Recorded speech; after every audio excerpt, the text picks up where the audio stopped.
Construisez des équipes, construisez des entreprises où les personnes qui travaillent dans votre environnement sont plus alignées à la mission, sont plus alignées à la culture. J'ai fait une vidéo sur les valeurs, l'importance d'avoir des gens qui ont les valeurs de votre entreprise. Ceux qui n'ont pas les valeurs de votre entreprise sont simplement virés. Parce que ce sont des asticots dans la paume qui vont la pourrir au fil du temps. Vous avez suivi la vidéo qui vient de précéder. Je vais m'arrêter sur deux points importants. Deux points très importants pour vous en tant qu'entrepreneur. Le premier point, elle a fait savoir qu'il est important, qu'il est primordial de se faire accompagner ou de se faire entourer dans son entreprise par des personnes qui portent votre vision, par des personnes qui portent votre culture, par des personnes qui sont capables de placer l'entreprise avant leur intérêt personnel. C'est très important et je vous le dis toujours d'ailleurs.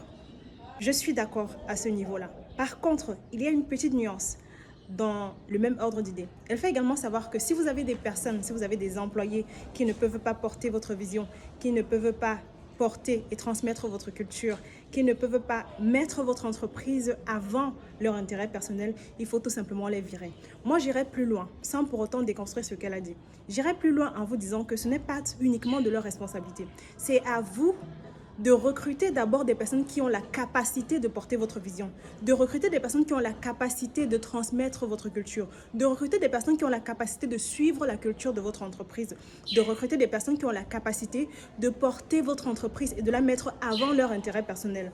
Parce que si vous prenez quelqu'un, par exemple, d'introverti pour placer à un poste d'accueil où on a besoin que la personne soit assez extravertie, que la personne soit accueillante, chaleureuse, ça c'est la culture de votre entreprise, on est sûr que la personne ne pourra pas être aussi chaleureuse, aussi accueillante, aussi extravertie, intéressée par rapport à l'autre, compréhensive et expressive que quelqu'un qui est extraverti. Vous voyez que le choix à ce moment-là compte énormément.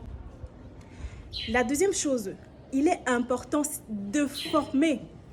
Il est important de former les personnes qui ont déjà cette aptitude-là à porter votre vision, à mieux la porter, à faire comprendre à ces personnes-là que ici, voici comment on réagit.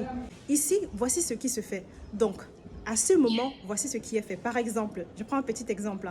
Quand on arrive dans un bureau, alors quand on arrive dans mes bureaux, la première des choses qu'on fait, c'est de recevoir la personne avec le sourire, de demander si on prend une tasse de thé, une tasse de café, beaucoup de sucre, un peu de sucre, avec du lait. Ça, c'est très important. C'est à vous de former votre personnel sur votre vision, sur votre culture. Est-ce que je me fais comprendre? La troisième chose, il est important de mettre également des garde-fous. Une fois que vous avez été sûr d'avoir recruté des personnes qui peuvent le faire, vous les avez formés afin qu'ils puissent le faire. À ce moment-là, oui, je suis totalement d'accord. S'ils ne sont pas alignés, il faut les mettre de côté. Parce que l'objectif, c'est d'atteindre un certain niveau, un certain standing. Il faudrait être aligné à tous les niveaux par rapport à sa vision, par rapport à sa mission. C'est d'ailleurs pour ça que j'ai écrit ce livre, Le secret des grandes marques. Faites de vos employés les atouts majeurs de votre entreprise.